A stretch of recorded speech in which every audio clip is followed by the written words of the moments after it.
La carta llegó el día en que Ethan Cross cumplía 35 años, entre un aviso de corte de electricidad de la compañía eléctrica y una última notificación del abogado de Jessica para el divorcio. Estaba sentado en su camioneta Ford de 2008, aparcada fuera de un centro comercial de Portland, con el motor apagado para ahorrar gasolina, observando a Sophie dormir en el asiento trasero con su osito de peluche desgastado apretado contra el pecho.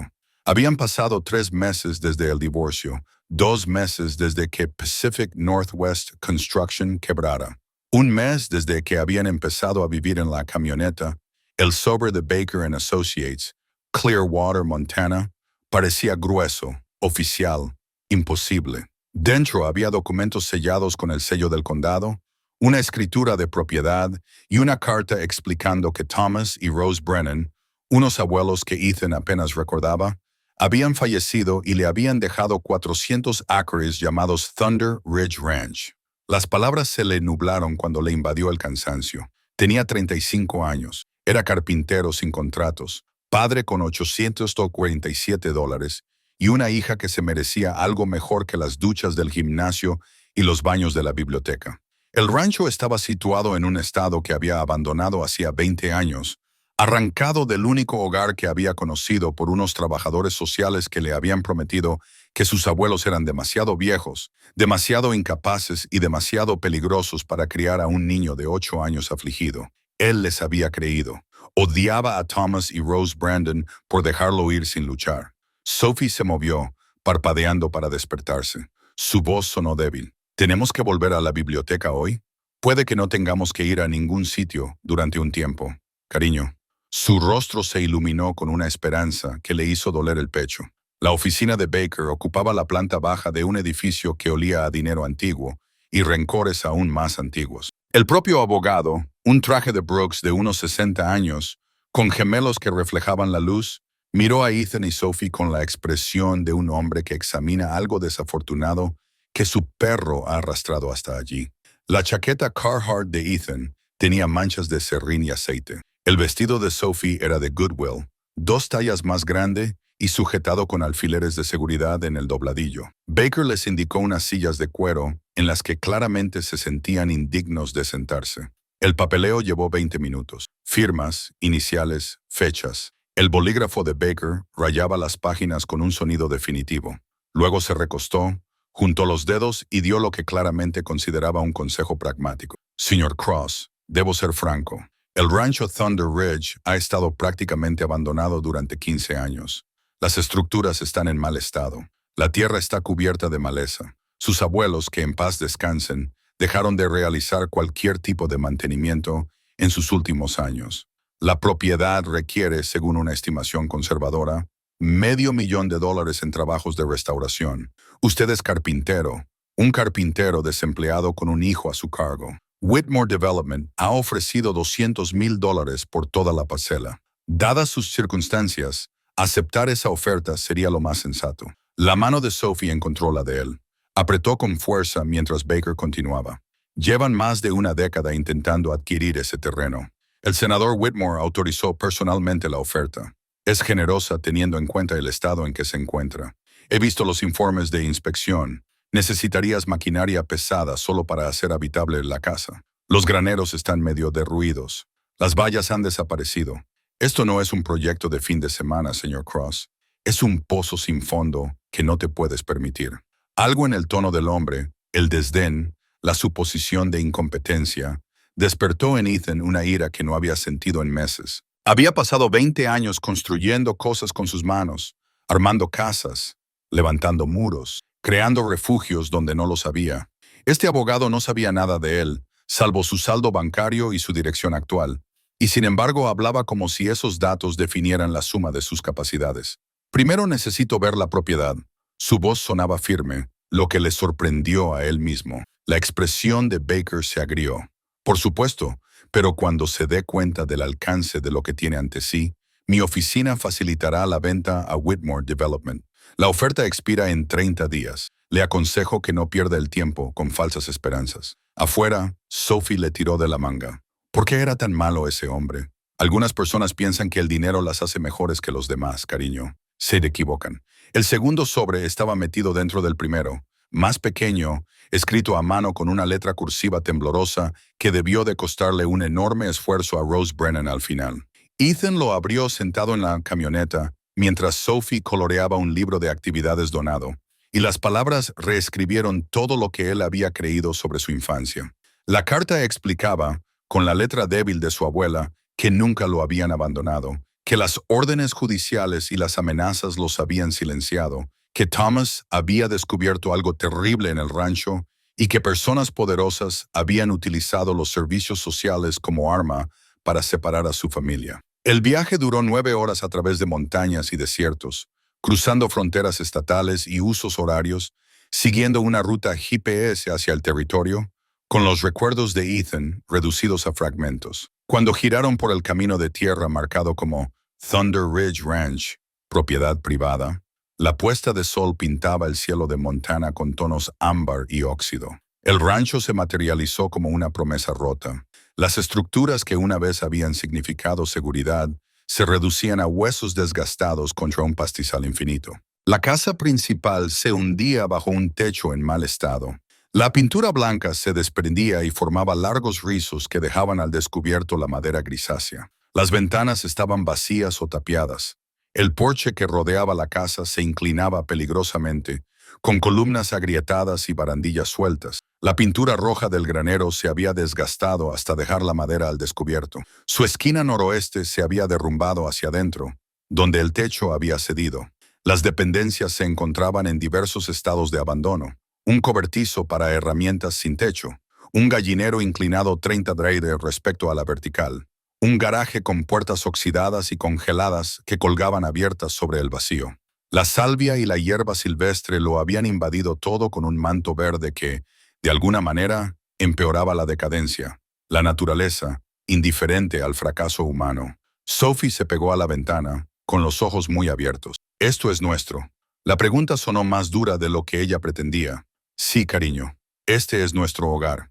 La mentira tenía un sabor amargo, pero era necesaria. El interior olía a abandono, polvo, moho y lenta descomposición.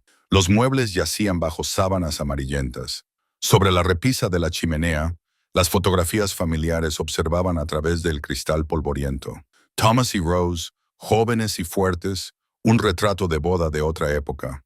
Ethan tuvo que levantar y limpiar un marco para reconocerse a sí mismo. Tenía 8 años y estaba flanqueado por sus abuelos, que sonreían con alegría desenfadada. El último momento antes de que llegaran los trabajadores sociales y todo se hiciera añicos. La cocina aún tenía platos en el fregadero, fosilizados por décadas. El delantal de Rose colgaba de su gancho. La tela estaba descolorida, pero de alguna manera aún conservaba el fantasma de su presencia. Al final del pasillo, 3 dormitorios esperaban en diversos estados de conservación. Su antigua habitación lo detuvo en la puerta. La cama, los juguetes, los dibujos en las paredes, todo congelado exactamente como lo había dejado. Un santuario a una infancia interrumpida. Sophie exploraba con silenciosa admiración, tocando los animales de madera tallada en la estantería, cogiendo libros cuyas páginas se habían amarilleado por la espera. «Va vivió aquí». Su voz denotaba asombro. «Durante 6 meses después de la muerte de mis padres, fueron los meses más felices que me quedaban». Admitirlo le dolía. «¿Por qué se fue, Va?» Gente mala le obligó. Se agachó a su altura y le agarró por los hombros. «Pero ahora no nos vamos. Pase lo que pase, no nos vamos». «De acuerdo». Ella asintió con solemnidad, confiando. «De acuerdo. Va». La puerta del estudio al final del pasillo estaba cerrada con una cerradura diferente a la de todas las demás habitaciones.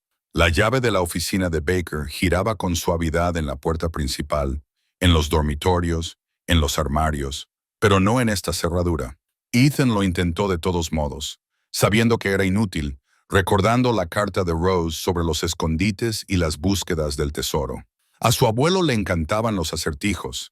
Le encantaba enseñar a Ethan a pensar de forma lateral, a ver lo que otros no veían. Libros huecos, decía, fondos falsos, compartimentos construidos a plena vista. Las estanterías del salón contenían cientos de volúmenes, con los lomos descoloridos por el sol y cubiertos de polvo. Ethan empezó a sacarlos, comprobando su peso, hojeando las páginas. Sophie le ayudó sin que se lo pidiera, creando pilas organizadas y limpiando las cubiertas. Pasó una hora. Entonces Sophie llegó al estante superior y sacó una copia encuadernada en cuero de La Isla del Tesoro que le parecía extraña en sus pequeñas manos. Esta es ligera. Las páginas habían sido recortadas con precisión quirúrgica, creando un espacio hueco forrado de fieltro. En el interior, una llave de latón unida a una nota con la letra característica de Thomas. Las palabras hicieron que a Ethan se le cerrara la garganta. Para Ethan, cuando vuelva a casa, la verdad está en el estudio. Ten cuidado, hijo. Algunos secretos se guardan por buenas razones, otros porque personas poderosas querían que se mantuvieran ocultos. Lo que encuentres en esa habitación nos costó a ti, pero también podría llevar a la justicia a personas que llevan mucho tiempo esperando que alguien se preocupe lo suficiente como para investigar. Confía en tus instintos. Ten por seguro que todo lo que hicimos, lo hicimos porque te queríamos más que a nuestra propia seguridad. La llave giró suavemente. La puerta se abrió hacia adentro, gracias a unas bisagras que alguien había mantenido en buen estado, incluso cuando el resto de la casa se derrumbaba. La luz del techo parpadeó una vez, 2 veces, y luego se mantuvo fija, revelando lo que Thomas Brennan había pasado una década construyendo, mientras su corazón se rompía por la pérdida de su nieto. Todas las paredes estaban cubiertas, mapas marcados con alfileres de colores, rojos para los lugares de los incidentes, azules para las personas relacionadas, amarillos para los desaparecidos. 23 alfileres amarillos, cada uno con un nombre y una fotografía. Recortes de periódicos sobre informes policiales superpuestos, registros de propiedad superpuestos, fotografías de vigilancia superpuestas. Un hilo rojo conectaba los puntos en una red de conspiración que abarcaba toda la habitación. Los archivadores se alineaban en una pared, con cajones etiquetados por año. Un escritorio dominaba el centro, enterrado bajo cuadernos llenos de la meticulosa letra de Thomas, catálogos de pruebas, referencias cruzadas que debían de haberle llevado años recopilar. Esto no era un estudio, era una sala de guerra. Esto era lo que ocurría cuando un hombre se negaba a dejar de luchar, incluso después de que le hubieran quitado todo lo que amaba. La débil voz de Sophie apenas se oía. ¿Qué es este lugar? Estaba investigando algo, cariño. Algo que él veía en los alfileres amarillos, en los rostros desaparecidos, en la línea temporal que se remontaba 30 años atrás. Algo que había alejado a mucha gente de sus familias. ¿Los encontró? Ethan levantó el primer cuaderno, fechado en 1995. Aún no lo sé, pero voy a leer todo lo que escribió y lo averiguaré. Las entradas comenzaban de forma mundana. Asuntos del rancho, observaciones meteorológicas, notas sobre un nieto de 8 años que se estaba adaptando tras una tragedia. Luego, el 14 de marzo de 1995, encontró algo inquietante. Pastizal norte cerca de Devil's Creek, hoy. Alteración del terreno. Reciente, profesional, no topógrafos, no animales. Propósito desconocido, pero incorrecto. Localización marcada, fotografiada, cámaras instaladas. La investigación se intensificó a partir de ahí con la precisión metódica de alguien que entendía las cadenas de pruebas en la carga de la prueba. En pocas semanas, Thomas había capturado imágenes nocturnas de hombres con equipo, vehículos sin matrícula, operaciones coordinadas que desaparecían antes del amanecer. Empezó a hacer preguntas con cuidado en Clearwater y se enteró de que otros ganaderos habían notado actividades similares, pero las fuerzas del orden las habían desestimado. Los cuadernos detallaban meses de investigación sobre registros de propiedad, empresas ficticias que compraban tierras y patrones que rodeaban el rancho como una soga. Thomas había descubierto desapariciones, 23 a lo largo de 3 décadas, todas clasificadas como fugas o accidentes, cifras demasiado altas para una zona rural. Intentó informar de todo a la policía estatal, al FBI y a los periodistas. Todas las vías habían terminado en callejones sin salida u obstrucciones activas. 5 días antes de que llegaran los servicios sociales, su letra se volvió urgente. Saben que registraron la casa mientras Rose y Ethan estaban en la ciudad. Los papeles están revueltos. Saben que tengo pruebas. No temo por mí, sino por Rose y sobre todo por Ethan. Si desaparecen, habrá gente que proteja los secretos. ¿Qué le harán a un viejo ranchero? Ethan es una baza. Mientras esté con nosotros, pueden amenazarlo. Hay que dejarlo ir para mantenerlo con vida. Conservaremos las pruebas. Espera. Espero que vuelva cuando sea seguro. A Ethan le temblaban las manos mientras sostenía el cuaderno. Sophie se había quedado dormida en el sofá, envuelta en una manta del camión. La Willow se había convertido en las 2, luego en las 3. Sus abuelos no lo habían abandonado. Lo habían sacrificado para salvarlo. Luego pasaron 20 años manteniendo esta habitación. Esta evidencia, esta prueba, mientras vivían con la certeza de que él creía que no lo querían. El dolor era físico, un peso que le oprimía los pulmones, una navaja detrás de las costillas. 20 años de resentimiento hacia las personas que lo habían amado más que a su propia felicidad. El amanecer lo encontró vacío y seguro. Los alfileres amarillos en el mapa no eran solo nombres, eran hijas, hijos, futuros borrados. 23 familias que vivían con la misma incertidumbre que él había llevado consigo, excepto que sus seres queridos realmente se habían ido.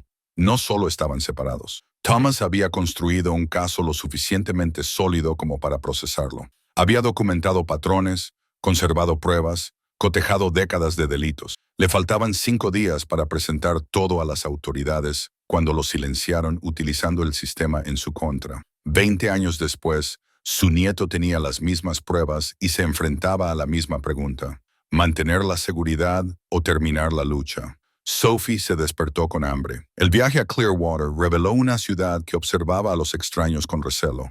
Till's Diners ofrecía tortitas a $18 que Ethan no podía permitirse no gastar. La camarera, Marge, según su etiqueta con el nombre, sonreía con una calidez ensayada, mientras otros clientes los observaban con interés manifiesto. Un ganadero llamado Pete Simmons se acercó para darles el pésame por Thomas y aconsejarles que aceptaran la oferta de Whitmore Development. Todo el mundo parecía estar al tanto de la oferta. Todo el mundo parecía dar por hecho que Ethan la aceptaría y desaparecería de vuelta a donde quiera que fueran las personas destrozadas cuando Montana acababa con ellas. La tienda general le quitó otros $187 de sus menguados fondos. Agua, alimentos básicos, material de acampada, linternas, botiquín de primeros auxilios. El cajero le hizo la misma sugerencia sobre la generosidad de Whitmore. Ethan se las arregló para responder de forma educada y evasiva. En la camioneta, Sophie le preguntó por qué todos querían que vendieran, y él le explicó que los pueblos pequeños tenían buena memoria y lealtades duraderas, y que, a veces, esas lealtades no coincidían con la justicia. De vuelta en el rancho, su teléfono, con una sola barra de señal y apenas funcional, le entregó un mensaje de voz de Portland, de otra empresa constructora, rechazando su solicitud. Eso sumaba 40 rechazos en 60 días. Su cuenta bancaria mostraba $829 entre la supervivencia y la catástrofe. La estimación conservadora de $500,000 para restaurar el rancho de repente parecía optimista. Los $200,000 de Whitmore podrían resolver todos los problemas inmediatos y financiar un nuevo comienzo en algún lugar donde hubiera empleo. También significaría alejarse de 23 familias que merecían respuestas y de un anciano que lo había apostado todo a que su nieto se preocuparía lo suficiente como para terminar lo que había empezado. La decisión se cristalizó en la sala de guerra de Thomas, con los dibujos de Sophie de su antigua habitación, ahora clavados junto a las pruebas. Nos quedamos. Las palabras sonaban a compromiso y a locura a partes iguales. La tarde se esfumó en investigaciones. Ethan tenía lo que a Thomas le faltaba hace 20 años: acceso a Internet, bases de datos públicas, herramientas de referencia cruzada. Consultó simultáneamente los registros de permisos de construcción de Montana y las bases de datos de personas desaparecidas. En una hora, surgió un patrón que le heló las manos. Todas las desapariciones se produjeron entre 60 y 90 días antes de que se completara un gran proyecto de construcción. Jenny Martínez desapareció en junio de 1977. La ampliación de la autopista 89 terminó en agosto. Kyle Thompson desapareció en marzo de 1982. La reparación del puente Clearwater se completó en mayo. 23 víctimas, 23 proyectos de construcción. Las excavaciones, los cimientos y los trabajos subterráneos se completaron poco después de la desaparición de las personas. Las empresas constructoras eran filiales de Whitmore Development and Group, todas y cada una de ellas. el imperio personal del senador Marcus Whitmore. El método se hizo terriblemente claro. No solo estaban cerca de las obras, estaban dentro de ellas, enterrados en las excavaciones antes de que se vertiera el hormigón, antes de que se colocara el asfalto, antes de que se sentaran los cimientos. Las pruebas estaban selladas bajo la infraestructura de Montana, lo que requería la destrucción de autopistas, puentes y edificios para recuperarlas. Genialidad y maldad a partes iguales. Thomas había estado a punto de comprenderlo, pero le faltaban las herramientas digitales para atar los cabos. Ethan había encontrado la pieza que faltaba en 3 horas de investigación en Internet, y el peso de ese descubrimiento le pesaba como un plomo en el estómago. Un camión se acercó mientras él creaba hojas de cálculo con 30 años de tragedias. El sonido del motor era diferente al de los vehículos locales, bien mantenido, seguro. A través de la ventana, una Dodge Ram, tal vez de 2010, se detuvo sin vacilar. El hombre que salió se movía con el porte de alguien acostumbrado al respeto y competente para exigirlo. Un traje de trabajo gris de finales de los 60 que había visto trabajo real, un rostro curtido por los inviernos de Montana y algo más duro que el clima. La presentación fue directa. Jack Morrison, jubilado del FBI, carpintero local, alguien que había conocido a Thomas Brennan y le había fallado cuando importaba. Habló de arrepentimiento y de expedientes cerrados desde Washington, de pruebas que había conservado en contra de las órdenes, de deudas que arrastraba desde hacía 2 décadas. Miró la casa en ruinas y ofreció materiales, experiencia, mano de obra y colaboración en lo que fuera necesario. ¿Por qué te arriesgarías? La pregunta exigía honestidad. La respuesta de Jack llegó sin vacilar. Porque vi cómo el sistema destruía a un buen hombre hace 20 años y no hice nada efectivo para impedirlo. Porque estás aquí con tu hija tratando de hacer lo correcto por la memoria de tu abuelo. Y no voy a fallar a la familia de Thomas por segunda vez. Porque acabar con los políticos corruptos es el proyecto de jubilación soñado por todo agente. Y estoy aburridísimo en mi cabaña. El estudio reveló que Jack se quedó en silencio. Estudió las paredes con una expresión entre horror y admiración profesional. Esto es mejor que el 90% de los casos del FBI en los que he trabajado. Tom fue profundo, obsesivo, cuidadoso, brillante. Escaneó los cuadernos, el catálogo de pruebas, las referencias cruzadas. Cuando Ethan le mostró la hoja de cálculo del método de entierro de la construcción, Jack apretó la mandíbula. Él no tenía estas herramientas. Encontraste lo que él no pudo. Esto más todo lo que él documentó. Podemos procesarlo, pero no a través de Montana. Está totalmente comprometido. Necesitamos un fiscal federal fuera del estado. Conozco a alguien, Sarah Bennett, fiscal adjunta de los Estados Unidos en Portland, oficina de Oregón, sin antecedentes. Un caso contra funcionarios que se creían intocables. La asociación se formó alrededor de un café instantáneo en la mesa de la cocina en ruinas. 2 vías. Reconstruir el rancho mientras se prepara el caso. Hacer que la propiedad sea defendible. Establecer la legitimidad como residentes. Parecer inofensivos para cualquiera que los observe. Al mismo tiempo, organizar las pruebas según los estándares del FBI. Crear paquetes de acusación. Prepararse para el momento en que la oficialización convierta a Ethan en un objetivo. Un mínimo de 4 a 6 semanas antes de contactar con Sarah. Tiempo para hacer la casa habitable. Tiempo para estructurar el caso. Tiempo para prepararse para la guerra que vendría después. Sophie confió en Jack inmediatamente, de la forma en que los niños a veces reconocen a las buenas personas más allá de las apariencias. Cuando él le enseñó a sostener correctamente un martillo, explicándole el efecto palanca y el seguimiento, ella escuchó con una concentración que Ethan rara vez veía en ella. Cuando Jack mencionó que su difunta esposa había sido profesora y lo mucho que le habrían gustado los dibujos de Sophie, la niña sonrió con un placer que le hizo doler el pecho a Ethan. La primera semana transcurrió con un trabajo físico que parecía una terapia. Jack llegaba cada amanecer con materiales recuperados de proyectos terminados. Madera, tejas, ventanas, herramientas.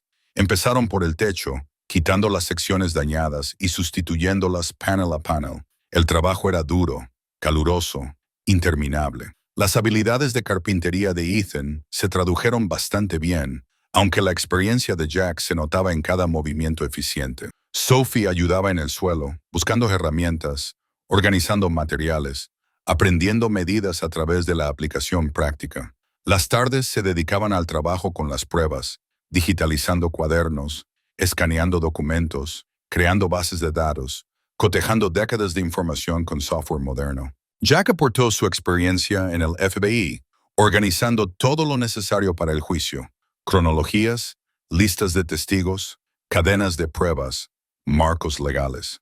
Identificaron a 3 antiguos trabajadores de Whitmore Development que podrían testificar si se les ofrecía protección: Doug Carver, Maria Crawford y Kenny Wilson. Los antiguos contactos de Jack comenzaron a ponerse en contacto discretamente con ellos, evaluando su disposición y su fiabilidad.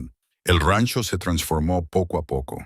Las nuevas secciones del techo brillaban frente a las antiguas. Las ventanas pasaron de la oscuridad tapiada a una cautelosa transparencia. El porche recuperó su integridad estructural. La habitación de Sophie se volvió habitable. Paredes limpias, ventanas que funcionaban, calefactor para las noches frías. Pequeñas victorias que se acumulaban para lograr la habitabilidad. Las huellas de neumáticos aparecieron el día 12. Ethan estaba transportando escombros cerca del límite de la propiedad cuando las vio.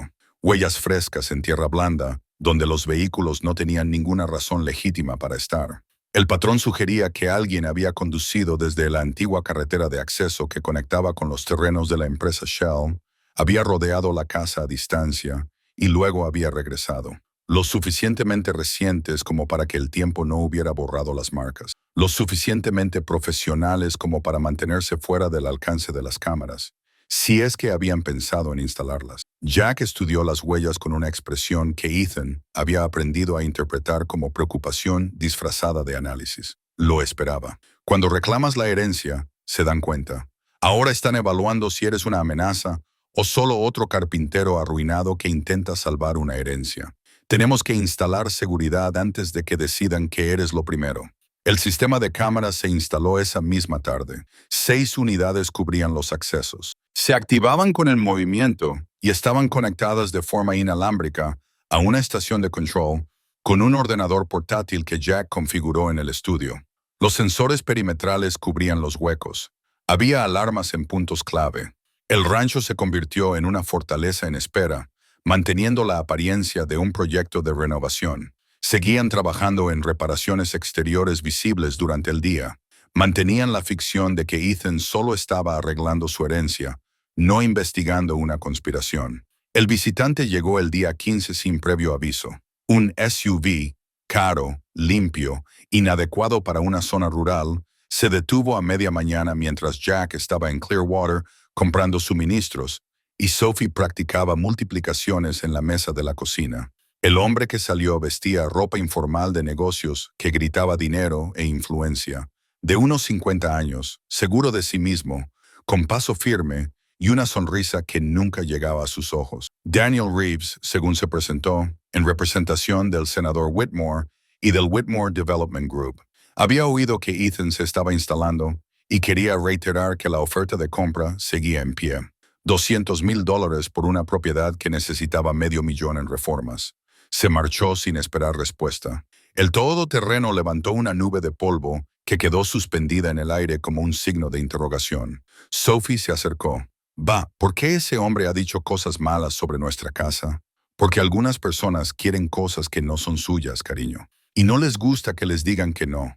Pero nosotros no nos vamos a marchar. Recuerda, pase lo que pase. La certeza de su propia voz le sorprendió.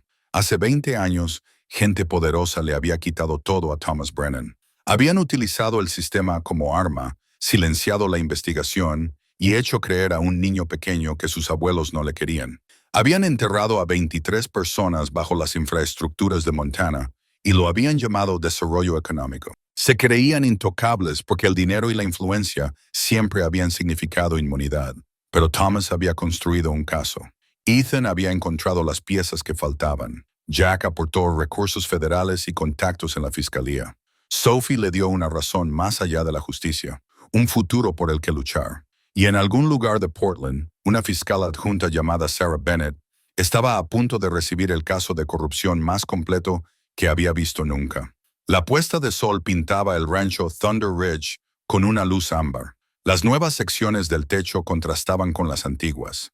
Las ventanas reflejaban el cielo en lugar del vacío. La hija tarareaba mientras coloreaba en una mesa en una casa que poco a poco recordaba cómo ser un hogar. Las pruebas estaban organizadas y digitalizadas en un estudio que había esperado 20 años para este momento. En algún lugar, gente poderosa estaba decidiendo cómo manejar el problema de Ethan Cross. Que vengan, que lo intentaran. Esta vez, la lucha terminaría de otra manera. A veces, la única forma de honrar a los muertos es terminar su trabajo inconcluso.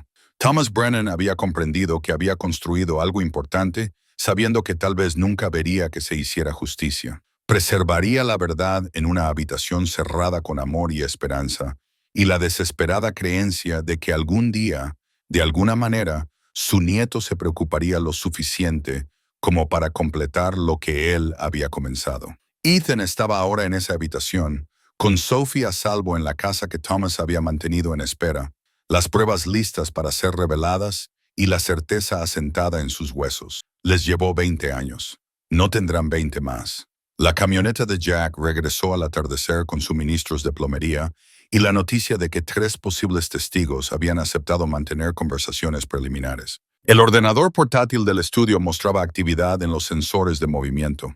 Vehículos que pasaban por la carretera de acceso a intervalos que sugerían patrones de vigilancia. Las piezas se estaban moviendo. La guerra se avecinaba. Y por primera vez desde el divorcio, desde el desempleo, desde que vivía en su camioneta con su hija, Ethan Cross sintió algo más que derrota en su pecho.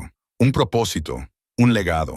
El profundo conocimiento de que algunas herencias no se miden en acres o dólares, sino en el valor de mantenerse en pie cuando todo se derrumba. Las primeras estrellas aparecieron sobre las praderas de Montana, mientras padre, hija y el exagente del FBI cenaban sencillamente en una mesa que había sido testigo de décadas de comidas familiares. Mañana desmontarían más observaciones dañadas. Mañana digitalizarían más pruebas. Mañana darían otro paso hacia el momento en que $200,000 de silencio se enfrentaran a 20 años de verdad. Y Montana descubriría lo que sucedía cuando la gente corriente se negaba a aceptar que el poder equivalía a la inmunidad. La sala de guerra de Thomas Brennan esperaba en la oscuridad. Mapas y pruebas conservados. Alfileres amarillos que marcaban rostros que merecían justicia. Hilo rojo que conectaba los hilos de la conspiración que se desentrañarían si se tiraba de ellos correctamente. 400 acres de rancho destrozado estaban listos para convertirse en una fortaleza y un campo de pruebas. Una niña de 8 años dormía segura por primera vez en meses, soñando con un futuro que su padre estaba decidido a hacer realidad. Y en Portland, la oficina de Sarah Bennett pronto recibiría un paquete que le haría reconsiderar todo lo que creía saber sobre el alcance de la corrupción y la definición de un agente retirado del FBI de asuntos pendientes. La lucha se avecinaba. Que viniera. Las tuberías les dieron guerra durante 3 días seguidos. Las tuberías, congeladas por 15 inviernos, estallaron en el momento en que volvieron el calor y la presión, salpicando agua de color óxido por las paredes que Sophie acababa de pintar. Jack maldijo con la fluidez de un hombre que había pasado 4 décadas negociando con materiales rebeldes. Mientras Ethan aprendió que las habilidades de carpintería no sirven de mucho para el oscuro arte de resucitar sistemas de agua muertos. Para la tercera tarde, habían reemplazado 18 metros de cobre, instalado nuevos accesorios rescatados del aparentemente infinito alijo de Jack, y descubierto que la bomba del pozo funcionaba bien una vez limpia de escombros y nidos de ratones. Sophie celebró la primera ducha que funcionaba en semanas quedándose bajo el chorro hasta que el agua caliente se enfrió, saliendo con la cara sonrosada y sonriendo. Su cabello, lavado correctamente por primera vez desde Portland, colgaba en rizos húmedos mientras practicaba escribir su nombre en los espejos empañados del baño. Las pequeñas victorias se acumulaban como intereses compuestos. El fregadero de la cocina drenaba, el inodoro descargaba. El antiguo calentador de agua cobró vida después de que Jack reemplazara su elemento calefactor corroído con piezas pedidas durante la noche a Billings. Las tardes pertenecían a las pruebas de Thomas. La mesa del comedor, desmontada, lijada y restaurada por las cuidadosas manos de Sophie, bajo las pacientes instrucciones de Jack, se convirtió en su centro de operaciones. Las pantallas de los ordenadores portátiles brillaban con documentos escaneados, mientras que la formación de Jack en el FBI daba forma a la información bruta para convertirla en una estructura procesable. Las declaraciones de los testigos de Doug Carver llegaron a través de un correo electrónico cifrado.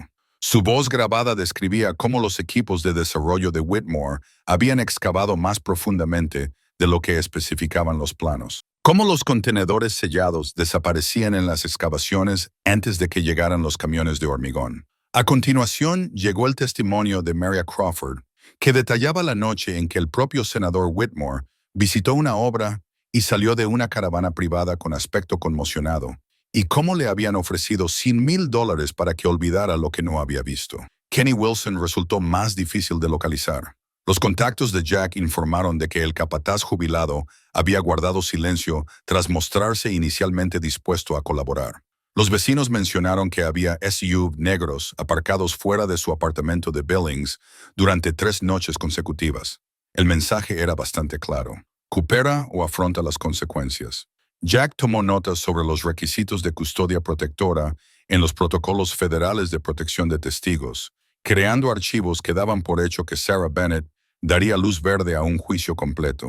El rancho se transformó de forma visible. Un nuevo revestimiento cubría la pared sur, donde la podredumbre había penetrado más profundamente.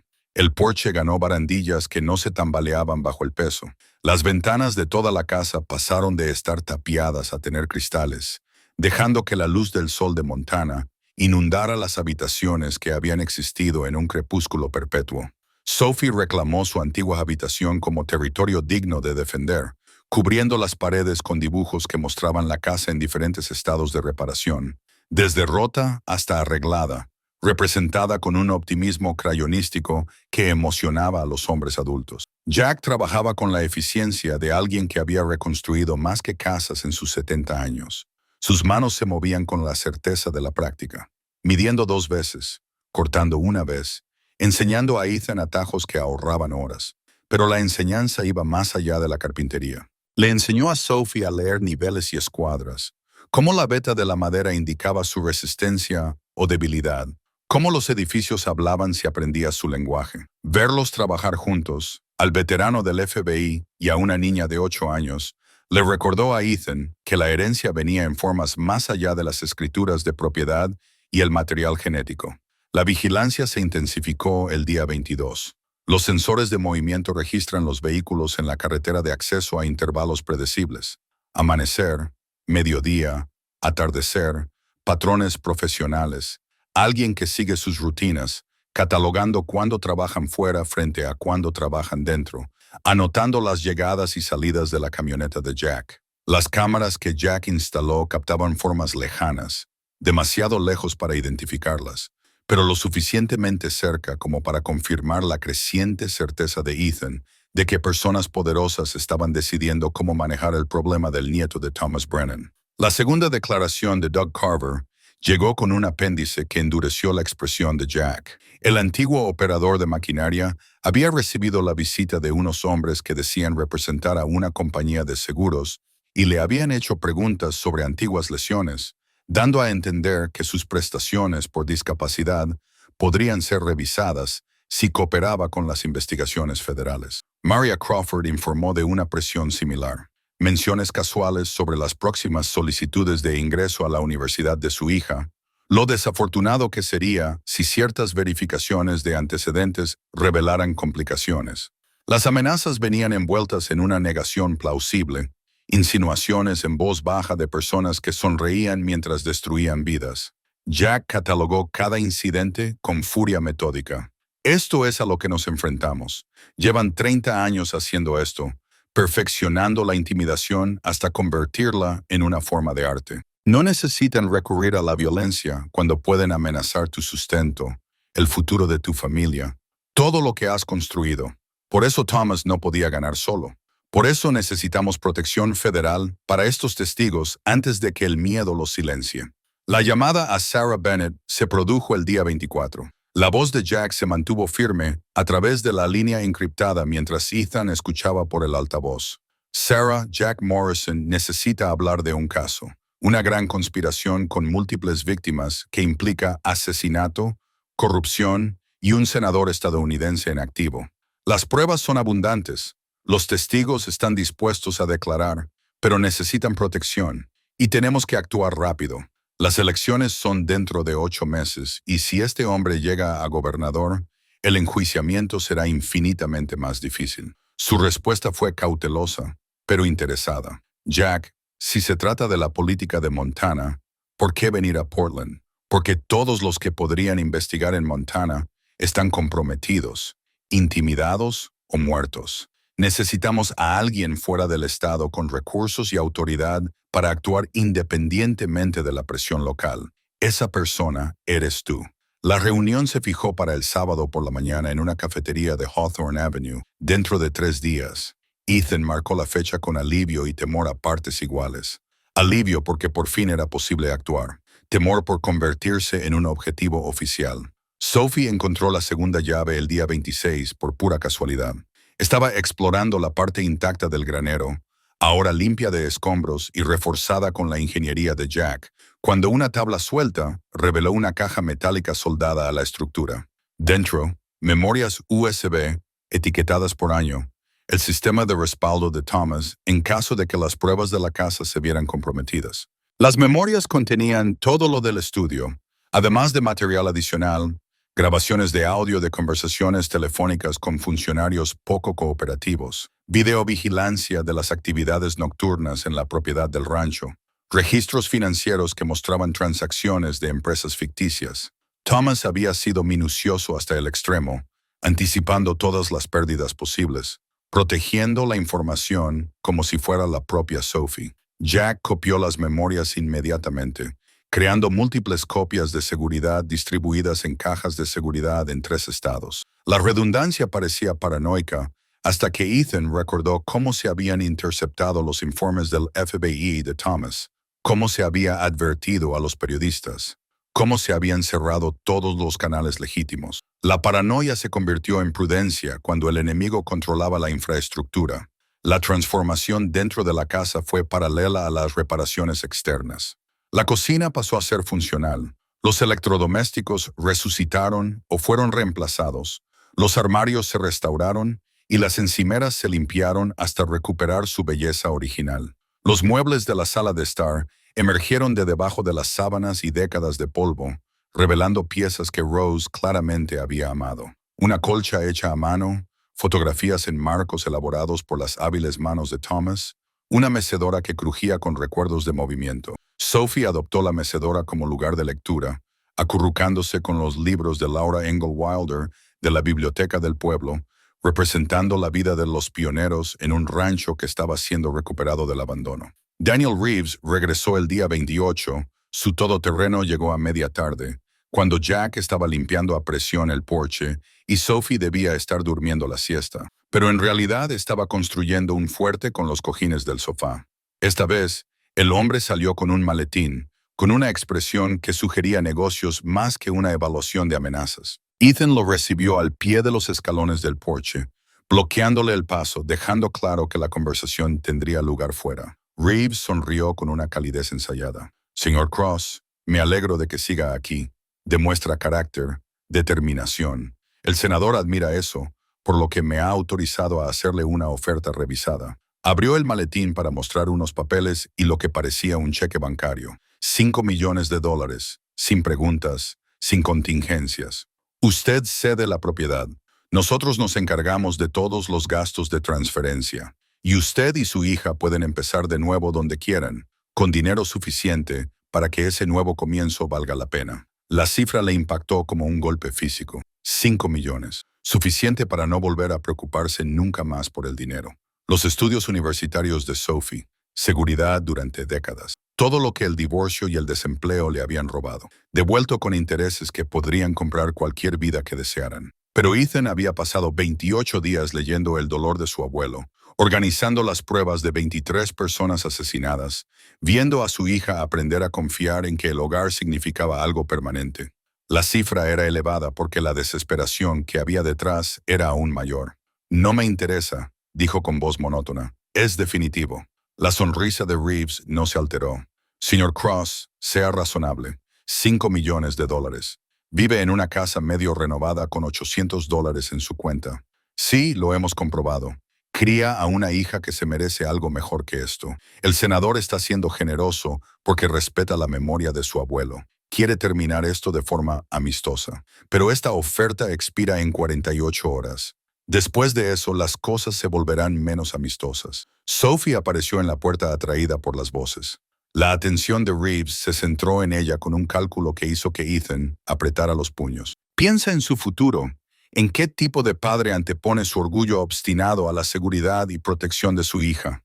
Las palabras desencadenaron algo primitivo. Ethan acortó la distancia entre ellos en 2 pasos. Agarró a Reeves por su costosa chaqueta y lo empujó contra el todoterreno con tanta fuerza que abolló el metal. No te atrevas a hablar de mi hija. No te atrevas a fingir que se trata de su seguridad cuando tu jefe lleva 30 años asesinando gente y enterrándola bajo las autopistas. Hemos descubierto el patrón. Tenemos testigos, tenemos pruebas. Y en 3 días, un fiscal federal lo verá todo. Reeves no se resistió, pero su expresión pasó de ser una actuación a una amenaza genuina. Acabas de cometer un grave error. El senador intentó ser razonable. Intentó darte una salida, pero si eliges la guerra, entiende lo que eso significa. Tenemos recursos que no puedes imaginar, conexiones que llegan a todas partes. Tu abuelo aprendió esa lección. Esperaba que fueras más inteligente. Ethan lo soltó, retrocediendo, con las manos temblorosas por la adrenalina. Sal de mi propiedad. Dile a tu senador que su dinero no compra el silencio esta vez. Dile que sus días de esconderse detrás del poder están llegando a su fin. Reeves se enderezó la chaqueta con cuidado deliberado. Recogió su maletín y se subió a su todoterreno sin prisas. 48 horas, señor Cross. Después de eso, las consecuencias correrán por su cuenta. Se alejó lentamente, con los neumáticos crujiendo sobre la grava, dejando un silencio que parecía el espacio entre un relámpago y un trueno. Jack había presenciado toda la conversación desde el porche, con el teléfono en la mano, grabándolo todo.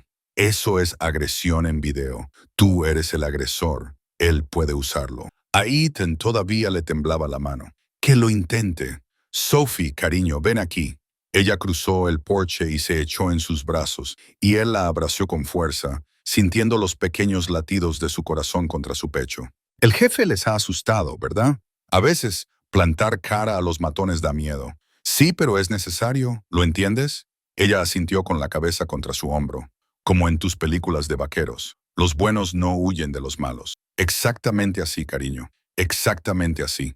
Por la noche llegaron mensajes de los contactos de Jack. Otros 2 testigos potenciales habían guardado silencio. Uno se había mudado fuera del estado de la noche a la mañana. Otro alegaba problemas repentinos de memoria en relación con su empleo en Whitmore Development. La campaña de intimidación se estaba acelerando. Se estaban desplegando recursos para contener la amenaza antes de que Ethan pudiera hacerla oficial. Jack trazó un mapa de los esfuerzos de represión en una pizarra blanca en el estudio, haciendo un seguimiento de quiénes habían sido contactados, qué presiones habían sufrido y qué testimonios seguían siendo viables. La red de miedo que había protegido al senador Whitmore durante décadas se estaba activando para aplastar la exposición antes de que se extendiera sin control. Kenny Wilson finalmente llamó el día 29, con la voz ronca por la edad y la resignación. No puedo testificar. Visitaron a mi hija en Denver, mencionaron a sus hijos, cómo los accidentes desafortunados ocurren cuando la gente toma decisiones equivocadas. Tengo 71 años. Hice cosas de las que no me enorgullezco porque necesitaba trabajar, pero no puedo arriesgar a mis nietos. Lo siento. La respuesta de Jack fue amable. Kenny, lo entiendo. La familia es lo primero. Pero ten en cuenta que lo que viste, lo que sabes, es importante. Si cambias de opinión, te protegeremos. Protección federal de testigos, reubicación, nuevas identidades si es necesario. Piénsalo. Después de colgar, Jack se quedó en silencio durante largos minutos antes de hablar. Así es como se ve el mal en la práctica. No son monstruos, ni villanos de dibujos animados, solo personas que hacen cálculos, que eligen la seguridad por encima de la conciencia, que protegen lo suyo a costa de todos los demás. Thomas luchó contra eso durante 10 años y perdió. Puede que nosotros también perdamos, pero al menos estamos luchando. El portátil pitó con un correo electrónico cifrado. Sarah Bennett respondía al resumen preliminar del caso de Jack, con 3 palabras que lo cambiaban todo. Órdenes judiciales aprobadas. Excavación autorizada. Jack leyó el mensaje completo en voz alta. Se concede autorización federal para la excavación forense en 3 obras de construcción basándose en la revisión preliminar de las pruebas. Se ha programado el radar de penetración en el suelo. Equipos de excavación en espera. El proceso comienza en 10 días. Necesito que ambos estén a salvo hasta que se obtengan las pruebas y se preparen las acusaciones. Recomiendo custodia protectora inmediata. 10 días. En 10 días, las autopistas, los puentes y los cimientos serían destrozados. Se recuperarían los cuerpos. El ADN confirmaría las identidades. Y el imperio cuidadosamente construido por el senador Marcus Whitmore comenzaría a derrumbarse bajo el peso de la verdad que había enterrado.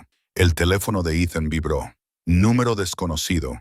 Mensaje de voz sin tono de llamada. Señor Cross, esta es su última advertencia. Aléjese, llévese a su hija y desaparezca. Porque ¿qué pasará después? Usted se lo ha buscado. La amenaza era clara. El plazo era obvio. Sabían de las órdenes de excavación o las sospechaban. Sabían que tenían días para eliminar el problema antes de que las pruebas se volvieran irrefutables. Jack reconoció el mismo cálculo. Actuarán pronto. Esta noche, mañana por la noche. No podemos esperar a la acción oficial. Tenemos que preparar las defensas o evacuar ahora. Evacuar significaba dejar el rancho indefenso, posiblemente incendiado, sin duda destruido. Defenderlo significaba arriesgar a Sophie en un enfrentamiento que podía volverse violento.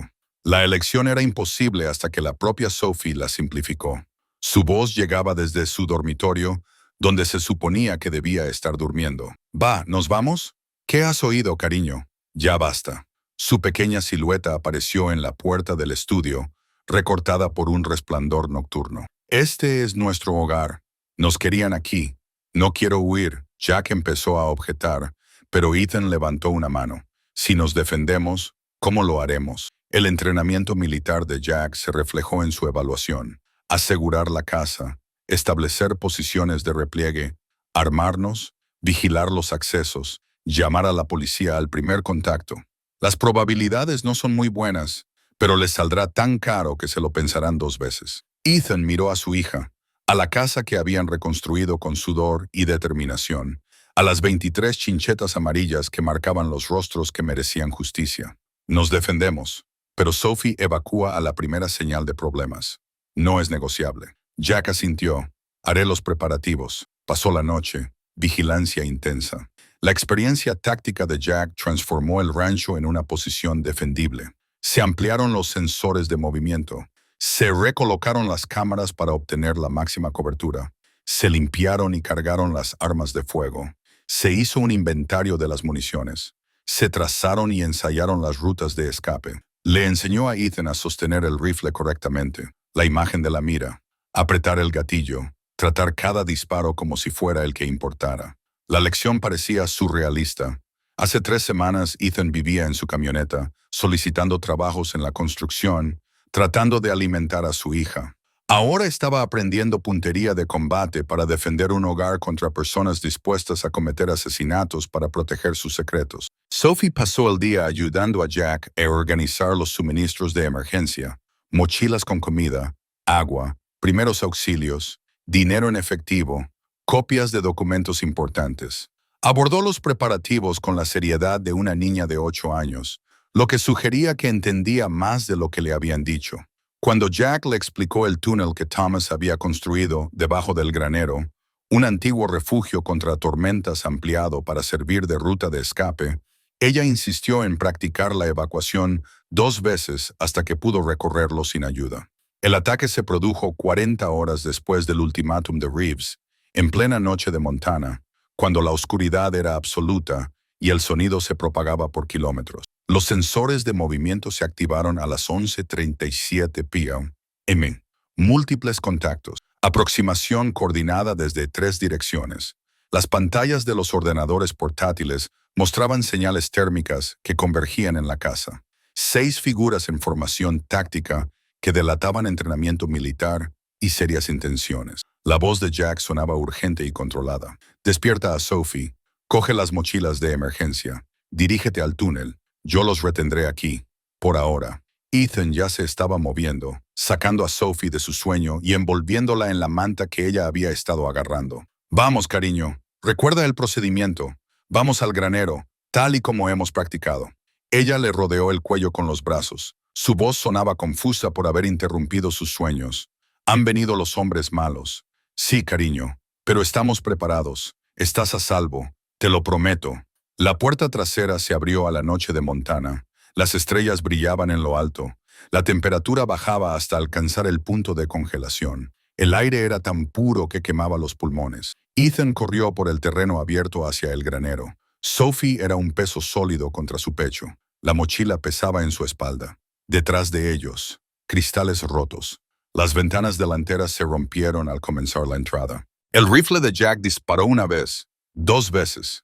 Crujidos agudos que resonaron en la pradera y enviaron adrenalina a través del torrente sanguíneo de Ethan. El panel del falso suelo del granero se levantó fácilmente, revelando la entrada del túnel que Thomas había excavado décadas atrás con una paranoia que ahora parecía justificada. La escalera descendía 4,5 metros hasta el túnel de tierra compactada. Las luces de emergencia proyectaban una débil iluminación. Sophie bajó primero, ágil y rápida, mientras Ethan escuchaba cómo se intensificaba el tiroteo en la casa. Más disparos, de diferentes calibres, alguien gritando órdenes. Jack estaba en inferioridad numérica, pero utilizaba eficazmente su posición defensiva, haciendo que los atacantes pagaran por cada avance. Ethan se dejó caer en el túnel, cerró el panel de arriba y empezó a gatear. El túnel se extendía 200 yardas, apenas lo suficientemente ancho para los hombros, con paredes rugosas que mostraban marcas del trabajo de Thomas con la pala. Sophie avanzó, su pequeño cuerpo perfecto para el espacio reducido, mientras Ethan se apresuraba tras ella con las mochilas rozando el techo y las rodillas magulladas por las piedras. El túnel terminaba en otro pozo vertical, con una escalera que conducía a una salida oculta en la copa de los árboles. Sophie subió primero. Ethan la impulsó más alto cuando sus brazos se cansaron. Salieron al bosque, donde el aire era frío y limpio, y las estrellas parecían girar sobre sus cabezas. Detrás de ellos se veían destellos de disparos en la casa. Jack seguía luchando. La camioneta de Jack estaba donde la había dejado esa mañana. Las llaves estaban debajo de la alfombrilla del conductor. Ethan ató a Sophie en el asiento trasero, arrancó el motor, apagó las luces y puso la marcha. El sonido de sus propios latidos competía con los disparos lejanos. Esperó cada segundo como una eternidad, con la esperanza de que Jack apareciera. Las miras térmicas barrían los árboles. Alguien de la casa buscaba a los fugitivos. Ethan se agachó, apagó el motor y se hizo invisible. Sophie respiraba rápido y asustada. ¿Dónde está el señor? Jack, está viniendo, cariño, lo prometió. Las palabras sonaban como una plegaria. Movimiento entre los árboles. Jack corría con fuerza, el rifle colgado a la espalda, cojeando pero rápido. Ethan volvió a arrancar el motor y abrió la puerta. Jack se metió en el asiento del copiloto, sangrando por el hombro, con el rostro sombrío. Conduce hacia el norte. No pares por nada.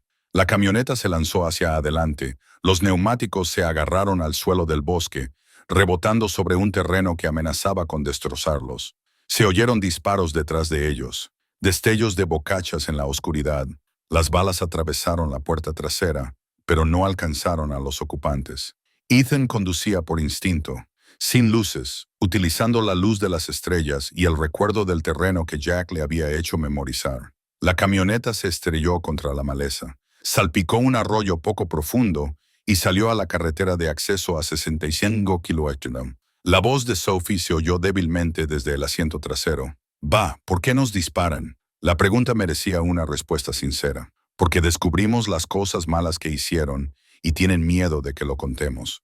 Pero ahora estamos a salvo, cariño. Vamos a un lugar al que no pueden seguirnos. Jack se presionó el hombro con la mano y la sangre se filtró entre sus dedos. Grace, es una herida limpia.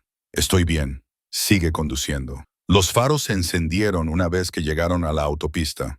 La civilización se reanudaba a su alrededor como si emergieran de aguas profundas.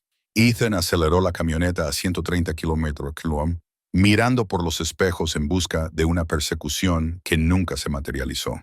Habían cometido intento de asesinato de testigos federales, pero seguirles significaba confirmar su participación, dejando testigos vivos para identificarlos. Era mejor retirarse, destruir las pruebas de su presencia y esperar que Ethan y Jack no pudieran demostrar lo que había sucedido.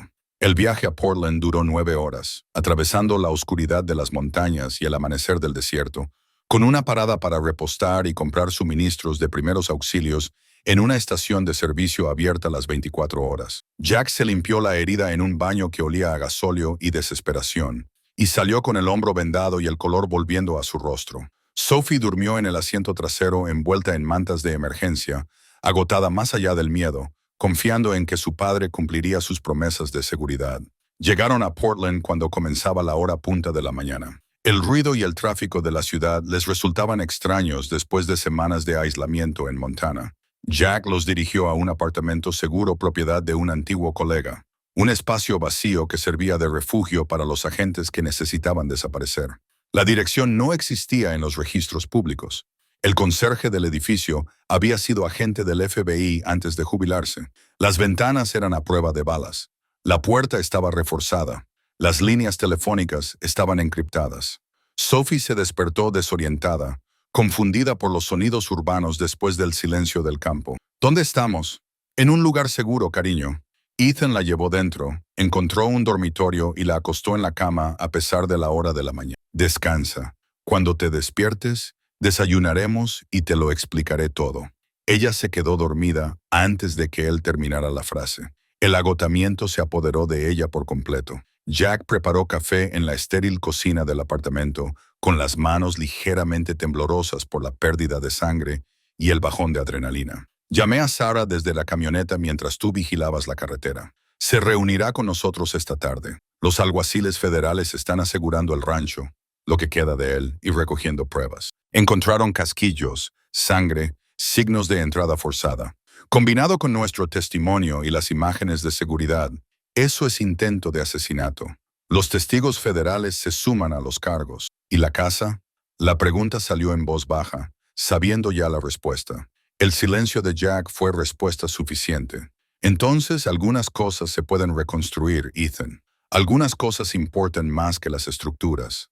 Ethan pensó en los dibujos de Sophie en las paredes, en la mecedora que tanto le gustaba a Rose, en el estudio de Thomas, con 23 alfileres amarillos que marcaban las vidas perdidas.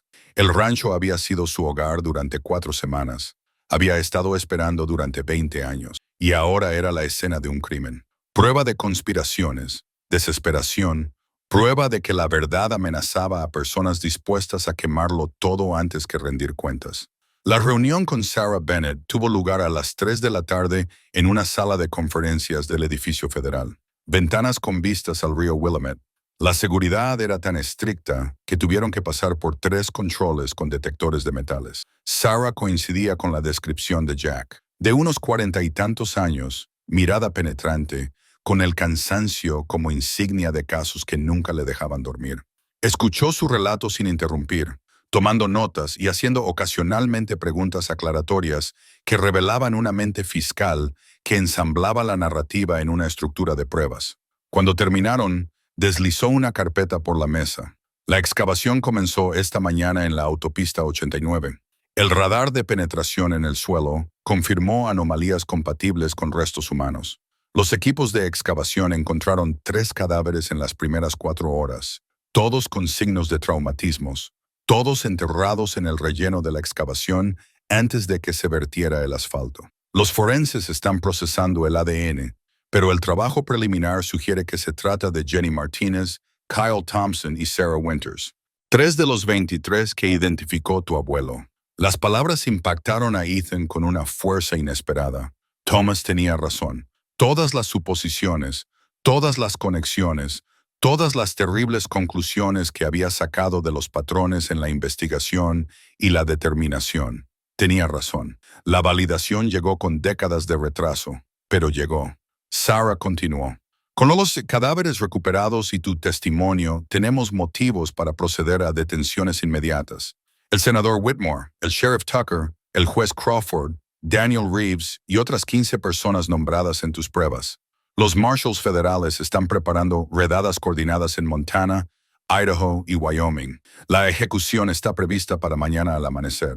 Para cuando se emita Breakfast News, el panorama político de Montana habrá cambiado para siempre. Jack se inclinó hacia adelante. Ya se ha organizado la protección de testigos para Ethan y Sophie. Nuevas identidades, reubicación, apoyo financiero hasta que concluyan los juicios. Estarán a salvo. Tienes mi palabra. Miró directamente a Ethan. Tu abuelo pasó una década construyendo este caso. Tú has pasado 4 semanas terminando lo que él empezó. 23 familias están obteniendo las respuestas que llevaban años esperando. Eso vale algo, eso lo vale todo. La habitación de hotel aquella noche, la protección federal, los guardias fuera, Sophie durmiendo en la cama de al lado, todo parecía a la vez seguro y temporal. Mañana se produciría la detención. Mañana el mundo sabría lo que había hecho el senador Marcus Whitmore. Mañana comenzaría el largo proceso de juicios, testimonios y justicia impartida a través de mecanismos legales que Thomas Brennan confiaba en que acabarían funcionando si se les proporcionaba suficiente verdad con la que trabajar. Ethan se quedó de pie junto a la ventana, observando cómo la luz de Portland se extendía hacia la lejana oscuridad. En algún lugar de Montana, una casa de rancho estaba dañada, pero no destruida. La evidencia del ataque demostraba la voluntad de la conspiración de asesinar. En algún lugar de los tribunales y las cárceles, personas poderosas aprenderían que la autoridad terminaba donde comenzaba la responsabilidad. En algún lugar de la oscuridad, 23 familias estaban a punto de recibir llamadas telefónicas explicándoles que sus seres queridos desaparecidos habían sido encontrados, que existían respuestas después de años de silencio, que alguien se había preocupado lo suficiente como para buscarlos. Sophie se movió en su sueño, murmurando palabras que él no pudo distinguir. Con 8 años, ya había vivido un divorcio, la falta de hogar, la reconstrucción y la violencia. Pero también había aprendido que el hogar era algo por lo que valía la pena luchar, que el mal podía ser nombrado y enfrentado, que la gente común poseía un poder que la riqueza y la influencia no podían extinguir. Esas lecciones le servirían más que cualquier consuelo. Jack se sentó en la sala de estar del apartamento, con el hombro vendado, el rifle limpio y listo, a pesar de estar bajo custodia federal. El viejo agente del FBI había cargado con la culpa durante 20 años, viendo cómo el sistema fallaba a Thomas Brennan y sin hacer nada efectivo para detenerlo. Mañana, esa deuda comenzaría a resolverse en algo que se parecía a la justicia. No era perfecto, ni completo, pero era lo suficientemente real como para importar. Las luces de la ciudad se difuminaron cuando el cansancio se apoderó por completo de Ethan. Mañana habría detenciones, cobertura mediática, el comienzo de procesos legales que se prolongarían durante meses. Pero esa noche, su hija dormía a salvo y las pruebas de su abuelo habían llegado por fin a personas con autoridad para actuar. A veces, la herencia significaba propiedades, a veces significaba obligaciones y a veces significaba terminar el trabajo inacabado de otro hombre porque el legado exigía completarse sin importar el coste personal. El rancho Thunder Ridge esperaba en la oscuridad de Montana, dañado pero en pie, hogar de fantasmas que por fin podían descansar sabiendo que su sacrificio había servido para algo. La lucha no había terminado. Quedaban juicios, había testimonios que esperar. La justicia exigiría paciencia y persistencia, pero la primera batalla de la guerra se había ganado gracias a la determinación, las pruebas y la simple negativa a aceptar que el poder equivalía a la inmunidad frente a las consecuencias. Ethan cerró los ojos y vio el estudio de Thomas, con las paredes cubiertas de pruebas, con chinchetas amarillas que marcaban rostros que merecían ser recordados. Mañana, esos rostros volverían a tener nombre. Mañana, sus familias podrían llorar su pérdida como es debido. Por fin, completamente. Y mañana un senador aprendería que 30 años de silencio podían terminar en un solo día cuando la verdad encontraba a las personas adecuadas en el momento adecuado. Algunas deudas solo se pueden pagar con valentía y tiempo. Thomas Brennan había dado ambas cosas. Su nieto había añadido determinación y la voluntad de arriesgarlo todo. y juntos, a lo largo de 20 años y 400 millas, habían construido algo que importaba más que la seguridad o la comodidad o la tentadora escapatoria de $5 millones. La justicia llegó tarde, pero llegó completa, tal y como siempre debería funcionar cuando el sistema funciona como está diseñado. Las redadas se produjeron al amanecer en 3 estados simultáneamente. Los alguaciles federales ejecutaron las órdenes judiciales con una precisión que no dejó lugar a la fuga ni a la destrucción de pruebas. El senador Marcus Whitmore fue detenido en su mansión de Helena mientras desayunaba. Todavía llevaba puesto su pijama de seda cuando lo esposaron delante de las cámaras de televisión que su propio director de comunicación había convocado para una sesión fotográfica de campaña. La ironía era demasiado perfecta para ser casual. Sarah Bennett había sincronizado la operación para maximizar la humillación, consciente de que la vergüenza pública servía mejor a la justicia que la custodia privada. El sheriff Raymond Tucker fue detenido en su oficina, rodeado de ayudantes que vieron cómo le leían sus derechos a su jefe con expresiones que iban desde la conmoción hasta la reivindicación. Algunos lo sospechaban, la mayoría había mirado hacia otro lado. Ahora todos entendían que la complicidad tenía límites y que la autoridad federal no respetaba las lealtades locales cuando los delitos traspasaban las fronteras estatales y se cobraban vidas. La jueza Helen Crawford se opuso al arresto con objeciones legales que se desmoronaron bajo el peso de 23 cadáveres en el testimonio de los testigos. Su sala de audiencias, donde durante décadas había desestimado casos y protegido a conspiradores, se convirtió en el escenario de su propio paseo. Los alguaciles con los que había trabajado durante años evitaron mirarla a los ojos mientras los marshals la sacaban esposada. Daniel Reeves intentó huir y llegó al aeropuerto de Bozeman antes de ser derribado por los agentes que habían seguido sus movimientos desde el ataque al rancho. Su costoso traje se rasgó durante la detención y la sangre de un labio partido manchó su cuello. La humillación se completó cuando los equipos de noticias locales emitieron imágenes del hombre más influyente de Montana boca abajo sobre el cemento del aeropuerto. Otros 15 le siguieron en redadas coordinadas. Ejecutivos de empresas constructoras, directivos de empresas ficticias, gestores de desarrollo urbanístico, el aparato que había hecho rentable el asesinato durante 3 décadas. La detención dominó los informativos matutinos, las cadenas de cable interrumpieron su programación para ofrecer cobertura en directo, y los presentadores se esforzaron por transmitir el alcance de la conspiración que había operado a la vista de todos, mientras las fuerzas del orden miraban para otro lado o participaban activamente. Sophie vio la cobertura desde el refugio, acurrucada en el sofá con su oso, procesando las imágenes de hombres esposados con la gravedad de alguien que entendía que eran las personas que habían disparado contra su casa. «Bah, ahora no pueden hacernos daño, ¿verdad?». La pregunta merecía una respuesta segura, aunque Ethan no la tuviera. «Van a ir a la cárcel, cariño, durante mucho tiempo. Estamos a salvo». Jack necesitaba cirugía en el hombro. La bala había causado más daño del que él había admitido. Se le había infectado durante el trayecto. Ethan lo visitó en la sala de recuperación y encontró al viejo agente drogado, pero lúcido, viendo la cobertura de las noticias con una satisfacción que no necesitaba palabras. El caso de Thomas Brennan finalmente se había resuelto, no a través de los canales oficiales, sino gracias a la negativa de un hombre a dejar de documentar la verdad, incluso cuando el sistema lo castigaba por intentarlo. Los resultados de la excavación llegaron por etapas durante la semana siguiente.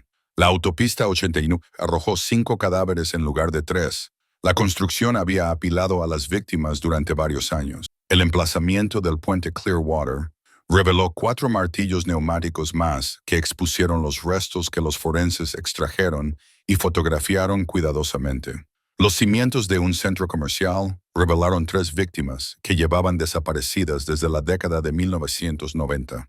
Sus familias habían pasado décadas creyendo que habían huido a las ciudades para empezar una nueva vida. La identificación por ADN llevó más tiempo, pero finalmente se pudieron relacionar los 12 cadáveres recuperados con los nombres de la lista de Thomas: Jenny Martinez, Kyle Thompson, Sarah Winters, las 3 que Sarah Bennett había mencionado, más otras 9 personas: Michael Chen, Patricia Blackwood, James Running Bear, Angela Herrera, David Moss, Kimberly Foster, Raymond Tall Elk, Crystal Winters y Thomas Lee. Jóvenes de entre 18 y 25 años, cada uno con familias que nunca habían dejado de preguntarse, nunca habían dejado de esperar contra toda esperanza que algún día obtendrían respuestas. Las llamadas telefónicas a esas familias se produjeron durante 2 días terribles. Los agentes federales transmitieron una noticia que provocó simultáneamente dolor y alivio. La madre de Patricia Blackwood se derrumbó al saber que habían encontrado a su hija, que había sido asesinada y que finalmente recibiría un entierro digno después de 15 años de incertidumbre. El padre de James Running Bear, un anciano de la tribu que había luchado por que se investigara la desaparición de su hijo, lloró ante las cámaras cuando le dijeron que las pruebas finalmente llevarían a un juicio y que su hijo podría descansar en paz. De acuerdo con las ceremonias tradicionales, la cobertura mediática pasó de los arrestos sensacionalistas a la tragedia humana. Las cadenas emitieron perfiles de las víctimas que las transformaban de estadísticas en personas con sueños, familias y futuros que les habían sido robados. Sophie vio uno de esos perfiles.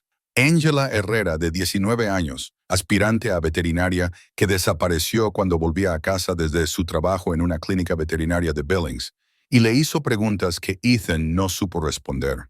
¿Por qué alguien le haría daño? Ella solo quería ayudar a los animales porque algunas personas se preocupan más por el dinero y el poder que por la vida humana, cariño, porque pensaban que podían salirse con la suya, pero no pudieron. Los tuyos se aseguraron de ello. Las acusaciones del gran jurado se hicieron públicas 3 semanas después de las detenciones. El senador Marcus Whitmore se enfrentaba a 47 cargos, entre ellos 12 de asesinato, conspiración para cometer asesinato, crimen organizado, corrupción de funcionarios públicos y obstrucción a la justicia. El sheriff Tucker recibió 38 cargos. El juez Crawford recibió 31. Daniel Ravitz fue acusado de intento de asesinato de testigos federales, además de cargos de conspiración que lo vinculaban con la operación en general. Los demás acusados se enfrentaban a cargos variables en función de sus funciones, pero incluso los participantes de menor rango se enfrentaban a décadas de prisión federal. Sarah Bennett celebró una rueda de prensa para explicar el caso. Esta conspiración funcionó durante 30 años porque personas en puestos de autoridad antepusieron el lucro al deber. Utilizaron el sistema legal como arma contra cualquiera que amenazara sus operaciones. Asesinaron a jóvenes y enterraron pruebas bajo proyectos de infraestructura. Pensaban que el poder los hacía inmunes, pero un hombre, Thomas Brennan, un ganadero de Montana, pasó 10 años documentando sus crímenes. Cuando lo silenciaron destruyendo a su familia, conservó las pruebas y esperó. 20 años después, su nieto terminó lo que él había empezado. Así es como funciona la justicia. Cuando la gente común se negó a aceptar que el mal pudiera actuar con impunidad, los juicios comenzaron a finales del verano. El Tribunal Federal de Helena se convirtió en el centro de atención nacional. Ethan y Sophie permanecieron bajo custodia protectora. Diferentes refugios, diferentes ciudades, agentes que se turnaban para evitar que se reconocieran los patrones. El aislamiento afectó a Sophie, que echaba de menos el colegio y a sus amigos. Se adaptó creando dibujos detallados del rancho, mostrándolo no como lo habían dejado, sino como imaginaba que podría llegar a ser, reparado, un hogar hermoso. Jack se recuperó de la cirugía, pero la herida en el hombro quedó como un recuerdo permanente. Pasó el tiempo de recuperación organizando las pruebas con la precisión obsesiva de alguien que había fracasado una vez y se negaba a fracasar de nuevo. Cada documento fue cotejado, cada declaración de los testigos corroborada, cada cronología verificada con múltiples fuentes. El caso de la fiscalía ya era sólido. Jack lo hizo inexpugnable. El juicio del senador Marcus Whitmore comenzó el 12 de septiembre ante un jurado que había sido sometido a un exhaustivo escrutinio para garantizar que no tuviera ninguna conexión con la clase política de Montana. La fiscalía presentó las pruebas de forma metódica. La investigación original de Thomas, las pruebas forenses que confirmaban que los cadáveres coincidían con las víctimas, los registros de construcción que mostraban la participación de Whitmore Developments, los testimonios de antiguos empleados que habían visto demasiado y a los que se había pagado para que olvidaran. Los registros financieros rastrearon el dinero desde las empresas ficticias hasta las cuentas personales de Whitmore. Las imágenes de vigilancia mostraban vehículos registrados a nombre de sus empresas en el rancho de Thomas la noche del ataque. Ethan fue llamado a testificar en el 8º día del juicio. Sophie se quedó en la sala de espera del juzgado bajo la protección de Marshall, mientras él subía al estrado y ponía la mano sobre una Biblia que le parecía más pesada de lo normal. La sala del tribunal estaba llena de periodistas, víctimas, familiares y público curioso que había seguido la cobertura. El senador Whitmore se sentó en la mesa de la defensa con un traje caro que no podía ocultar la realidad de su situación, observando a Ethan con un aire calculador que sugería que estaba evaluando al nieto de su nieto y encontrándolo deficiente. Las preguntas de Sarah Bennett estaban estructuradas para construir una narrativa, señor. Cross, ¿cómo llegó a poseer la investigación de su abuelo?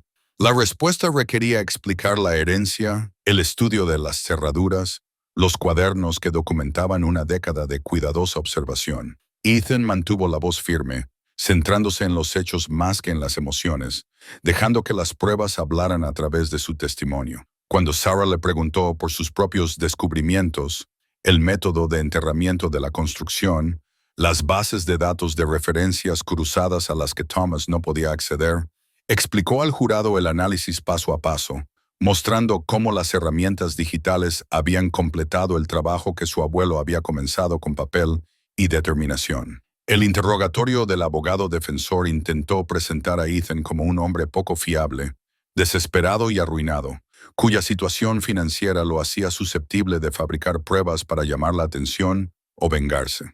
El ataque fracasó ante las pruebas documentales y forenses, pero el abogado siguió insistiendo. ¿No es cierto que vivía en su camioneta cuando recibió la notificación de la herencia? Sí, Ethan mantuvo la voz firme. ¿Y no es cierto que llevaba meses en paro? Sí. Entonces, tenía una importante motivación económica para crear una historia que generara publicidad, contratos editoriales y atención mediática. Tenía la motivación de terminar lo que mi abuelo había empezado, de hacer justicia por las 23 personas que fueron asesinadas, de evitar más muertes al desenmascarar a los criminales que habían estado actuando durante 30 años. El senador Whitmore me ofreció $5 millones para que guardara silencio. Lo rechacé. Así que no, la motivación económica no impulsó mis acciones. La sala se estremeció con la reacción. La oferta de 5 millones no era de dominio público. Sarah Bennett había guardado esa revelación para el juicio, dejando que saliera a la luz de forma natural a través del testimonio en lugar de comunicados de prensa. La expresión del jurado cambió. El cálculo fue sustituido por la atención, el escepticismo por el interés. Cuando la defensa terminó, Sarah hizo una última pregunta. Señor Cross, su abuelo sacrificó su relación con usted para preservar las pruebas que finalmente permitirían juzgar estos delitos. Nunca vio cómo se hacía justicia. ¿Qué le gustaría que supiera si estuviera aquí hoy? Protesto. Es una especulación. El abogado defensor se levantó rápidamente, retirado. Sarah sonrió levemente, sabiendo que la pregunta había logrado su propósito, recordando al jurado que Thomas Brennan había pagado personalmente por buscar la verdad.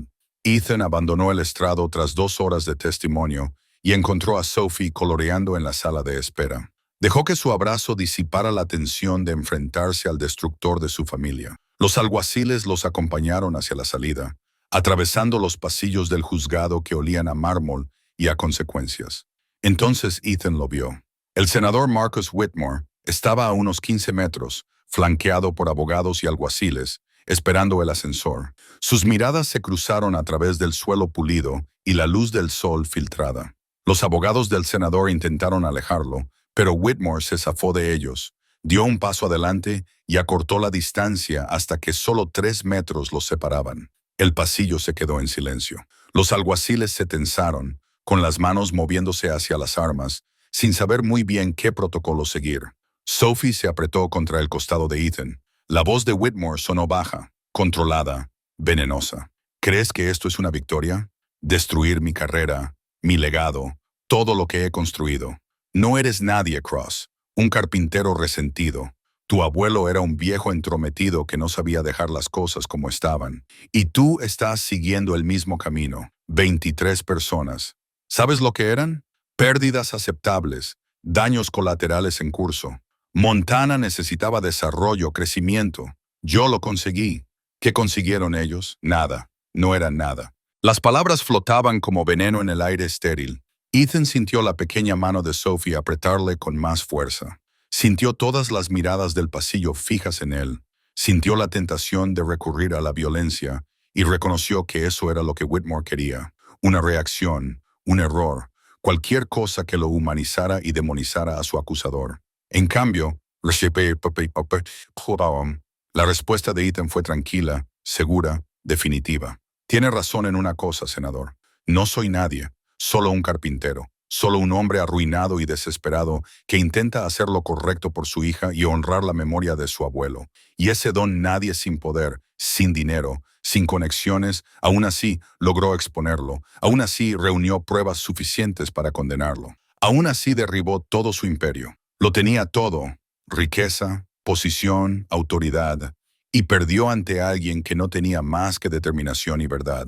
Eso debería aterrorizarlo más que cualquier sentencia de prisión, porque significa que nunca fue tan poderoso como creía. Significa que la gente corriente puede vencer al mal extraordinario cuando se niega a rendirse. Y ese precedente, ese ejemplo, nos sobrevivirá a ambos. El rostro de Whitmore se retorció de rabia, pero sus abogados lo apartaron. Le susurraron advertencias urgentes y lo llevaron al ascensor. Las puertas se cerraron sobre su expresión furiosa.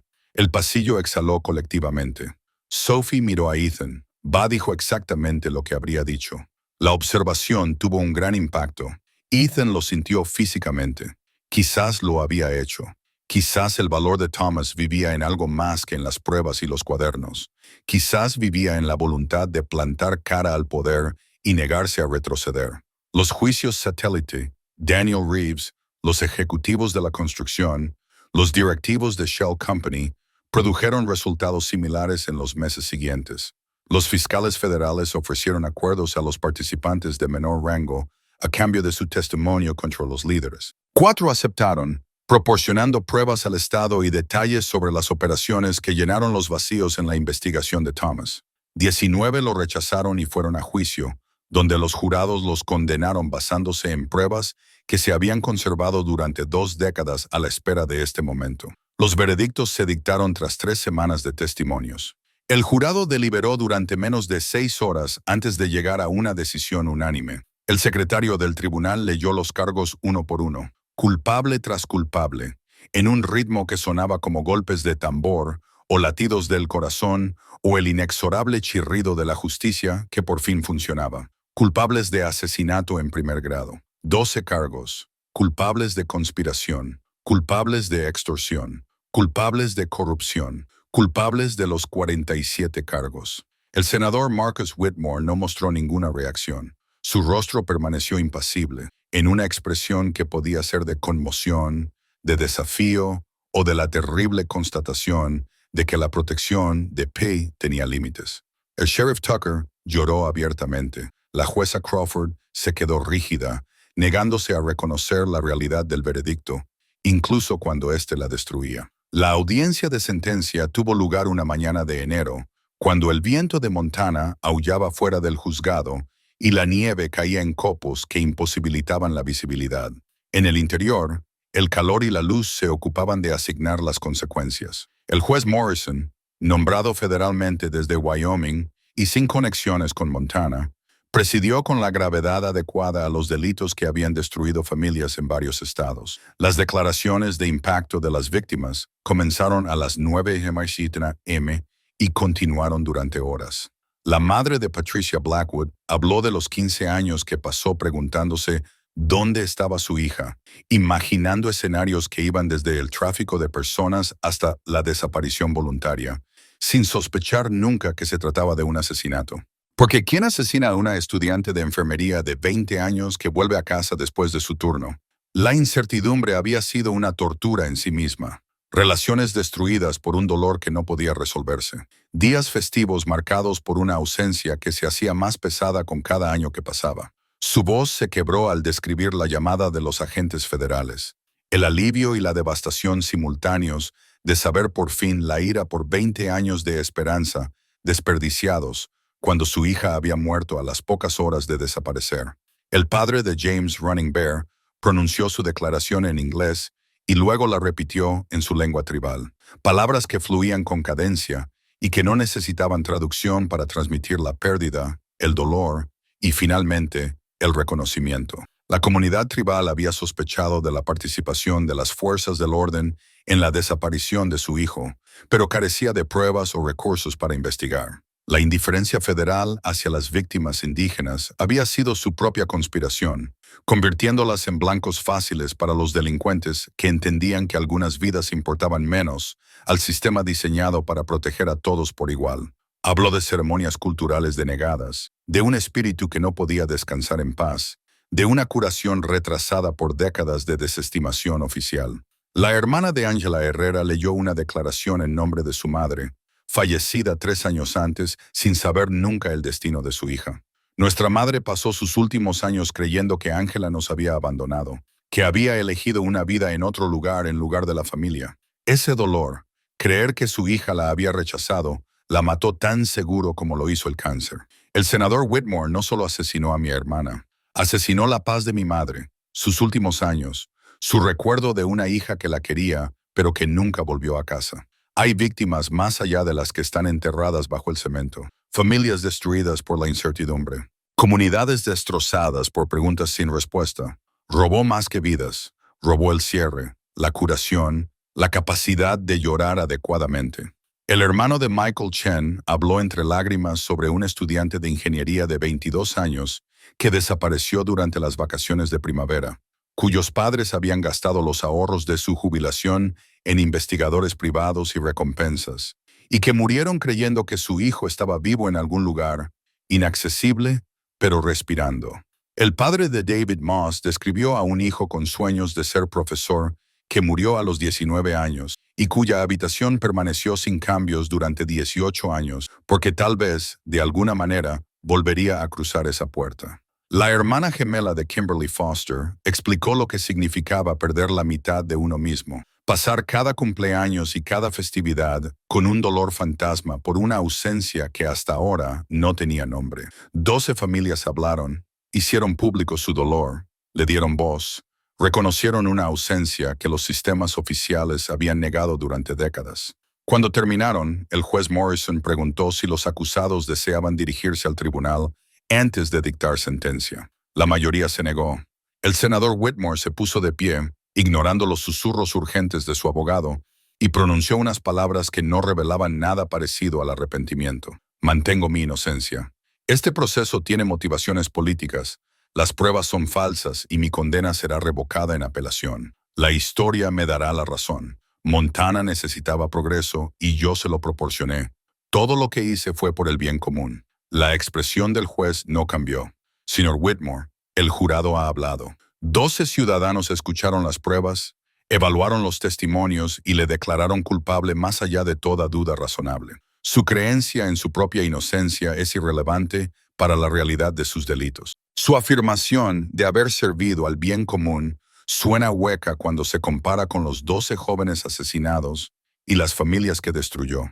El tribunal procede ahora a dictar sentencia. Las condenas se acumularon como un peso. Años y años. Cadena perpetua sin posibilidad de libertad condicional por cada asesinato. 12 cadenas perpetuas consecutivas que garantizaban que Whitmore moriría bajo custodia federal. Décadas adicionales por conspiración, extorsión y corrupción. El total superaba los 300 años, simbólico, ya que solo podía cumplir una vida, pero significativo para demostrar el alcance de sus delitos y la certeza de que nunca volvería a ser libre. El sheriff Tucker recibió 85 años. El juez Crawford, 60. Daniel Reeves fue condenado a 40 por intento de asesinato y conspiración. Los ejecutivos de la construcción y los directivos de Shell Company recibieron condenas de entre 15 y 50 años, dependiendo de su participación. Cuando el juez Morrison terminó, 23 delincuentes condenados se enfrentaban a penas de prisión federal.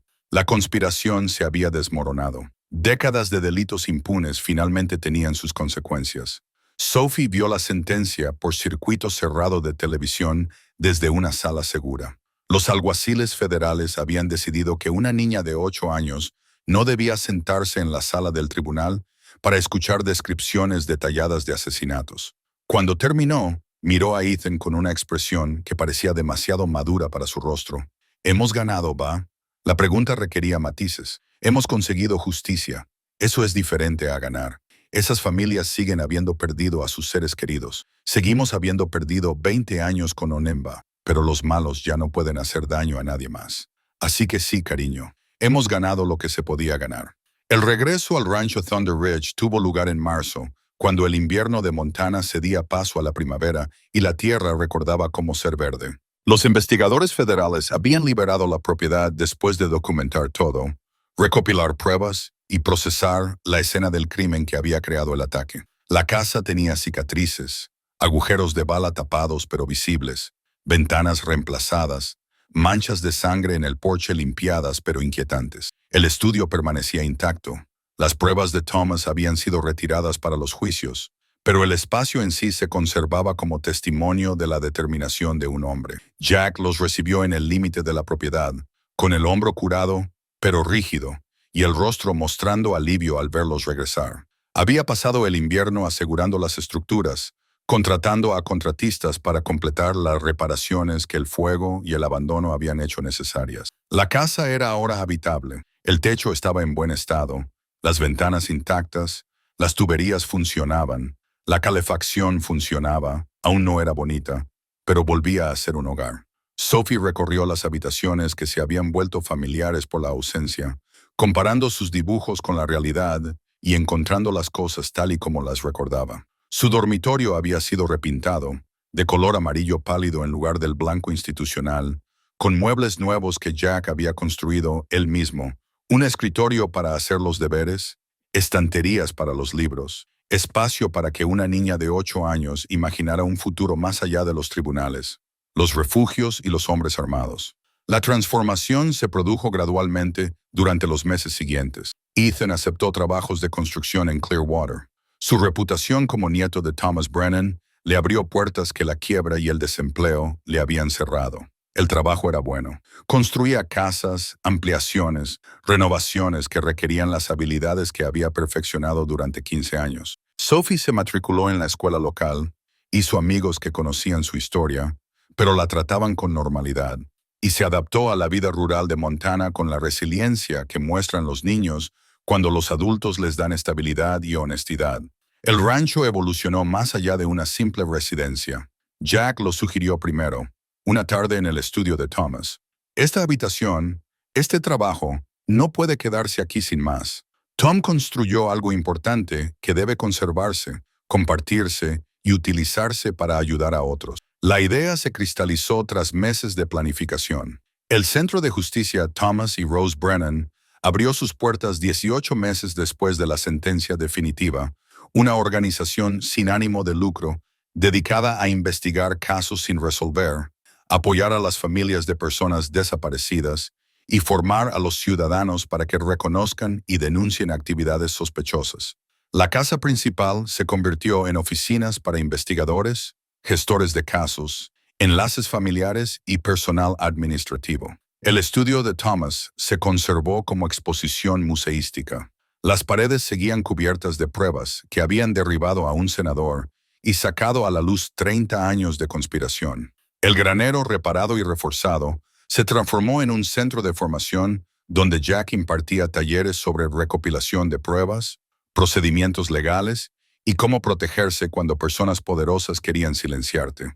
La financiación procedía de subvenciones, donantes privados y el dinero del acuerdo de una demanda por homicidio culposo que Ethan presentó contra Whitmore Development después de que se incautaran los activos. Los $5 millones, la cantidad que Reeves había ofrecido como soborno, se distribuyeron entre las familias de las víctimas después de pagar los gastos legales. Quedó suficiente para dotar al centro, garantizando su funcionamiento independientemente de las condiciones económicas o el clima político. Sophie se matriculó en la escuela local, hizo amigos que conocían su historia pero la trataban con normalidad.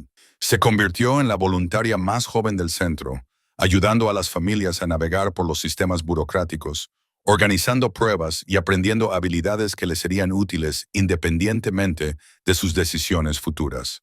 Jack asumió el papel de estadista veterano, manteniendo las conexiones con las fuerzas del orden federales que garantizaban que las investigaciones del centro recibieran la atención adecuada. Su hombro nunca se curó del todo, quedando como recuerdo de la noche en que todo cambió.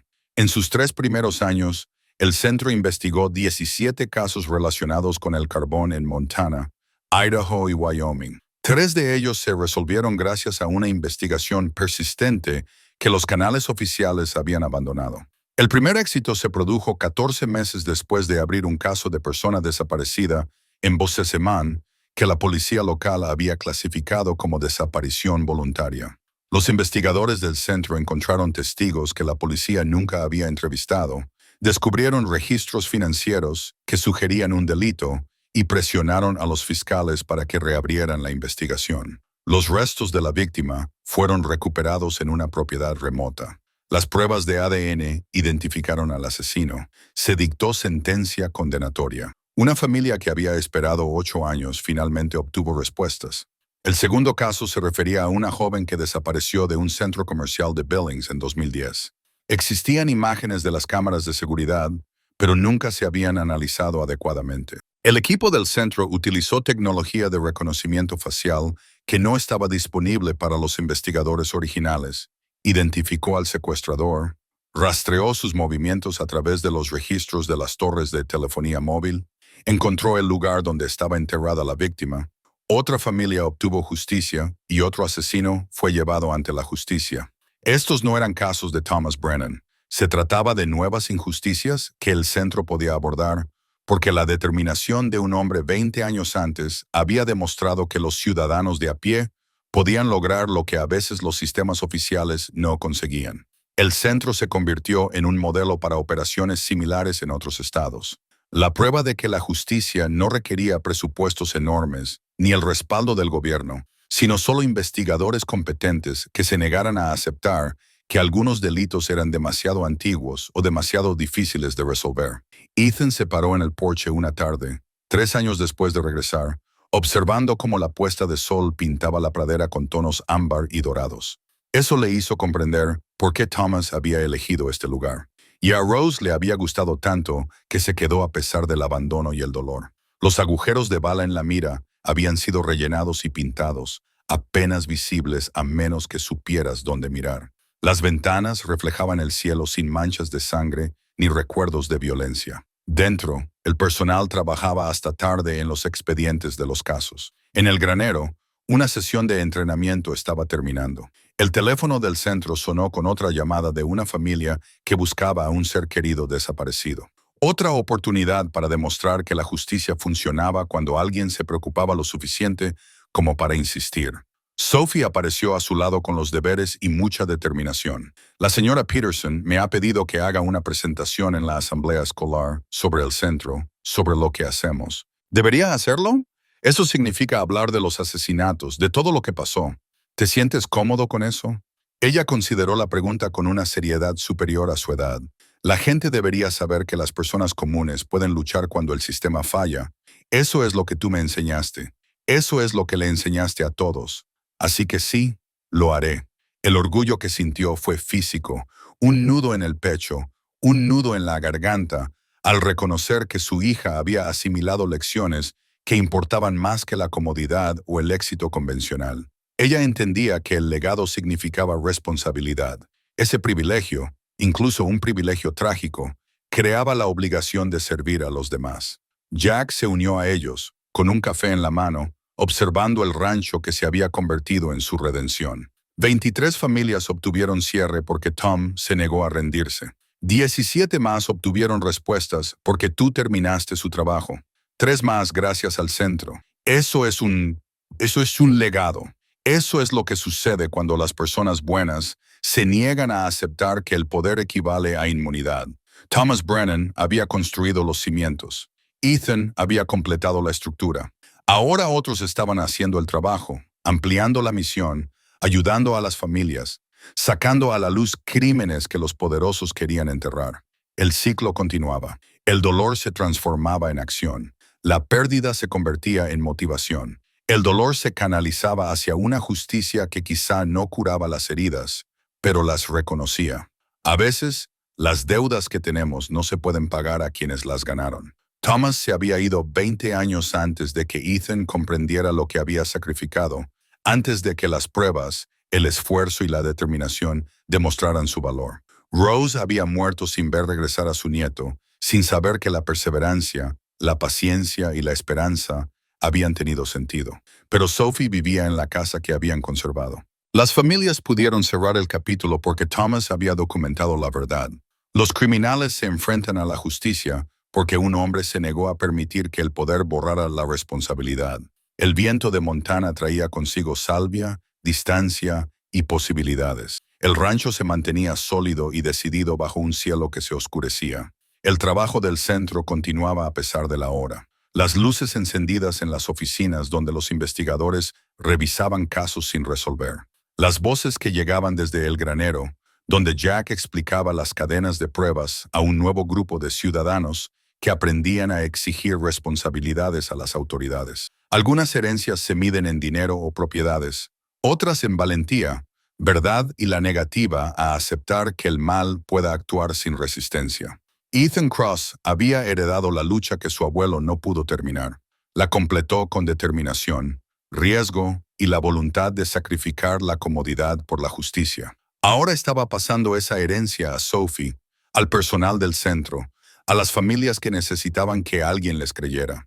Cuando los sistemas oficiales miraran hacia otro lado, el trabajo continuaría mucho después de que él se hubiera ido, llevado a cabo por personas que habían aprendido que lo ordinario significaba capaz, que lo impotente significaba subestimado, que una persona con pruebas y valor podía derribar imperios construidos sobre la corrupción. Las estrellas aparecieron sobre las praderas de Montana, brillantes en una oscuridad que parecía protectora en lugar de amenazante. Sophie entró en casa para terminar los deberes.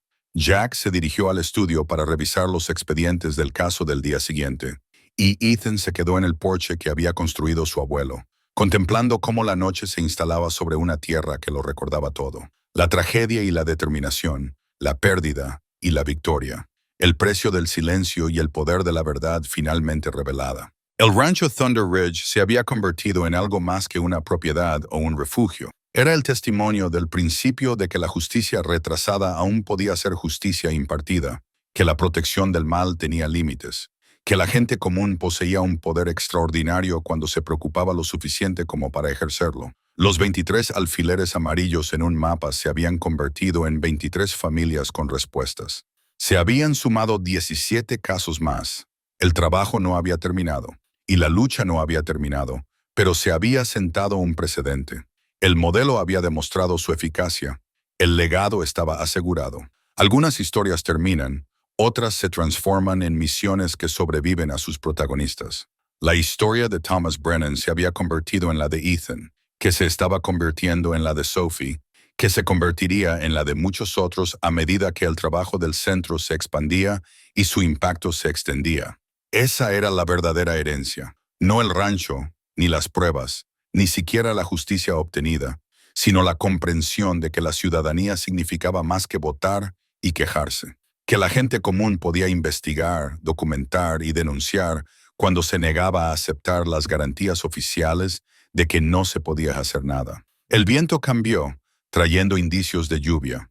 El mañana traería nuevos casos, nuevas familias, nuevas oportunidades de honrar a Thomas y Rose, continuando el trabajo que habían comenzado en una habitación cerrada con amor y preservada con esperanza. Esa noche, la hija dormía segura, el amigo trabajaba satisfecho, el rancho estaba restaurado y el nieto velaba por un legado que perduraría. La batalla estaba ganada, el trabajo continuaba. Y la herencia, que no se medía en acres, sino en coraje, no en dólares, sino en determinación, no en propiedades, sino en propósito, pasó a manos que la llevarían más lejos de lo que Thomas hubiera podido imaginar cuando comenzó a documentar la verdad en un estudio que tardaría 20 años en cumplir su destino. Justicia, legado, hogar.